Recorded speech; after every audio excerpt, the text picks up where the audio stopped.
Monsieur le Président, mes chers collègues, avant de démarrer, j'entends depuis ce matin citer à plusieurs reprises Marine Le Pen.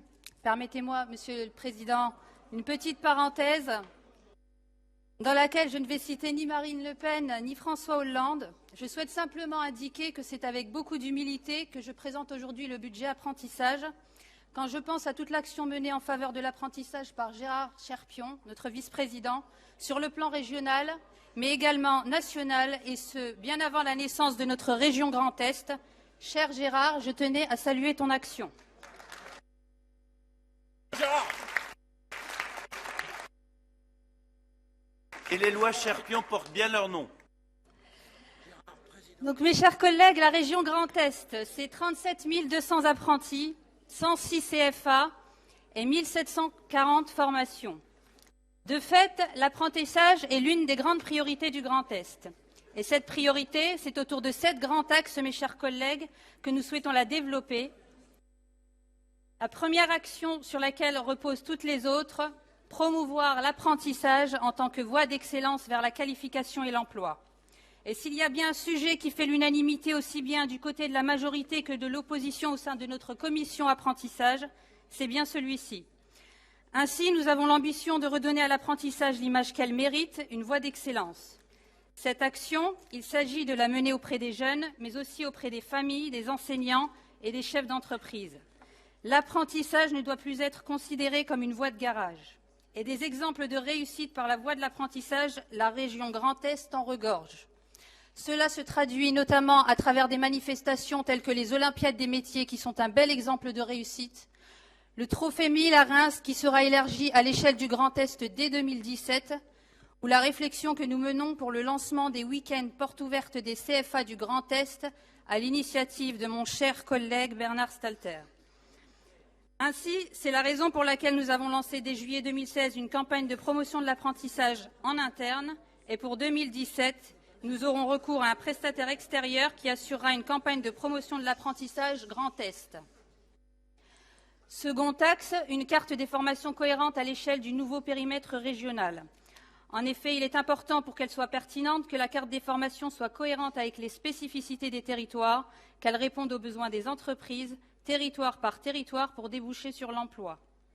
Et pour ce faire, un diagnostic sectoriel et territorial est mené via les contrats d'objectifs territoriaux, des analyses territoriales et des analyses des observatoires, en concertation étroite avec les entreprises qui restent seuls décideurs pour l'embauche des apprentis.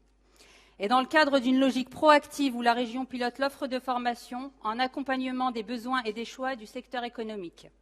D'ailleurs, nous pouvons nous féliciter des échanges techniques avec les autorités académiques lors de la réunion du 17 novembre sur la carte des formations. Troisième axe, assurer la complémentarité entre statut scolaire et apprentissage.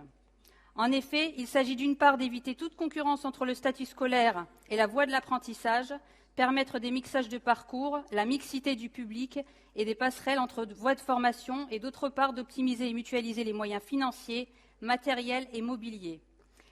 C'est un des éléments de la convention de partenariat avec le rectorat.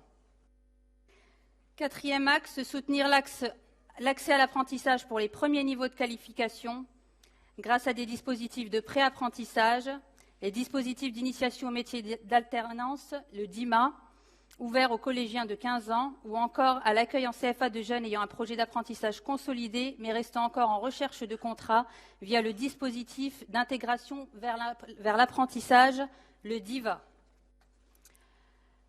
Axe 5, soutenir l'offre de formation en apprentissage par une démarche qualitative. Cela passe par l'innovation pédagogique, les ouvertures culturelles, la mobilité européenne,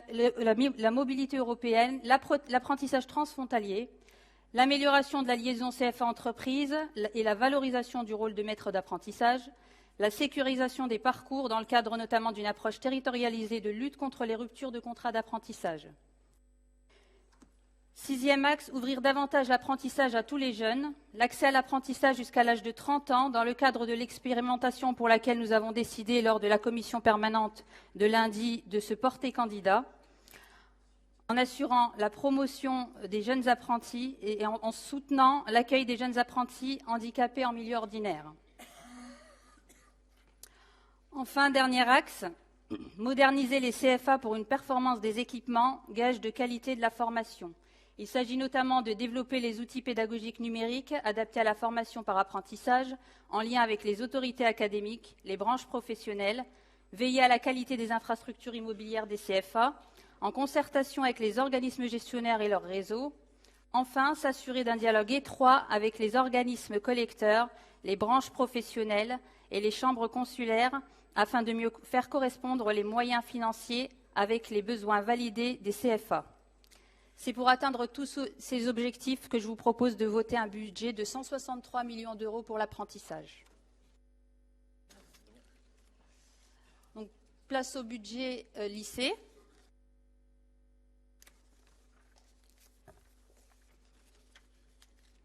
Donc, pour vous présenter le budget prévisionnel 2017 des lycées, je vous propose de vous faire au préalable un bref rappel du contexte en quelques chiffres. Donc, la région Grand Est, c'est 355 établissements répartis de la manière suivante: 18 établissements d'enseignement agricole, 224 lycées éducation nationale, 8 établissements d'enseignement spécialisé, 105 établissements privés sous contrat, pour 217 924 lycéens à la rentrée 2016, chiffre actualisé par les rectorats.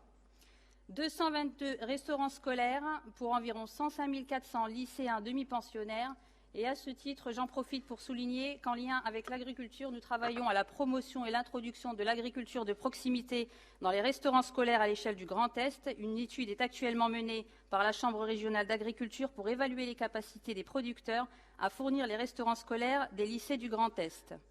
Le Grand Est, c'est également 177 internats qui hébergent environ 21 400 élèves et 5 352 postes ATE que nous considérons comme étant les premiers représentants de la collectivité Grand Est auprès des lycéens et des équipes pédagogiques. Le budget lycée s'articule autour de 5 axes, des axes majeurs, stratégiques et ambitieux.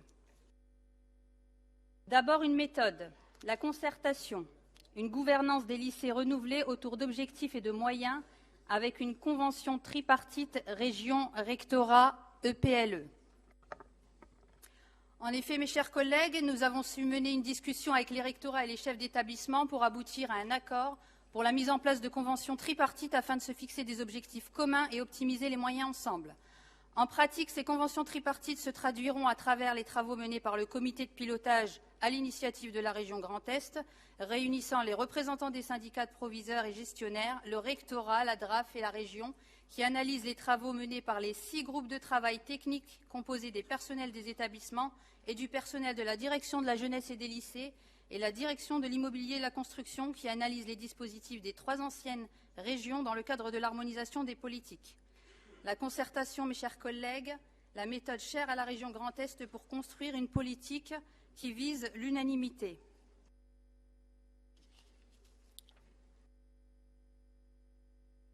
Deuxième axe majeur, mes chers collègues, une politique ambitieuse en matière de numérique. Le tout numérique sur 4 ans. En effet, la région Grand Est s'engage dans une stratégie de développement du numérique éducatif, et notamment avec le lancement d'un appel à projets pour déployer le manuel numérique dans 50 lycées du Grand Est dès la rentrée 2017. Ce projet ambitieux permettra de résorber le fossé existant dans les lycées entre le plan numérique collège et les usages numériques dans l'enseignement supérieur. Il permettra d'impulser une vraie dynamique vers le lycée 2.0. Cette phase expérimentale nous permettra d'évaluer la pertinence des conditions de mise en œuvre pour un déploiement massif sur 4 ans. Cette stratégie ambitieuse passe également par un déploiement massif d'infrastructures numériques, bornes Wi-Fi, vidéoprojecteurs, tableaux interactifs et la mise en place d'un fonds d'accompagnement au numérique, le FAN, pour permettre aux familles les plus en difficulté d'équiper leurs enfants, nos lycéens, en outils informatiques. En parallèle de ce déploiement progressif, les aides aux manuels scolaires, lycéaux, multipass et primes régionales à la scolarité seront maintenues dans les établissements où le déploiement du manuel numérique n'aura pas encore lieu. Cette stratégie Grand Est du numérique éducatif, c'est également l'acquisition par la région pour chaque lycéen du Grand Est d'une licence Microsoft, un pack office complet que le lycéen pourra installer sur 15 équipements personnels, PC, Mac, smartphone, tablette, et qui pourra donc bénéficier également aux familles.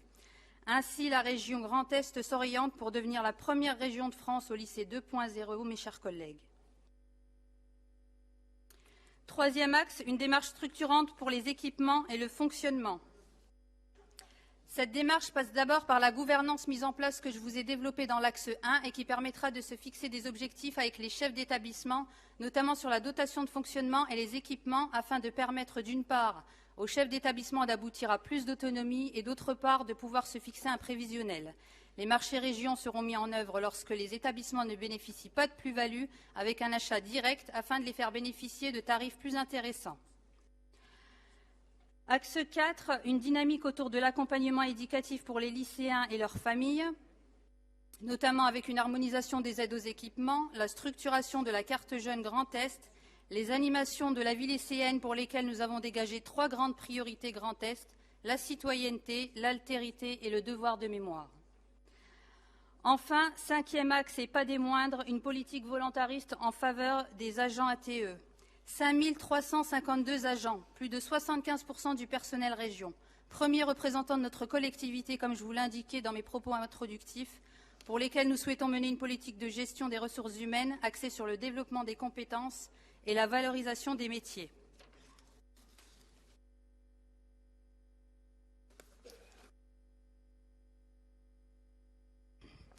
Donc le slide suivant est une synthèse en fait de ma précédente présentation, donc on peut passer au slide suivant.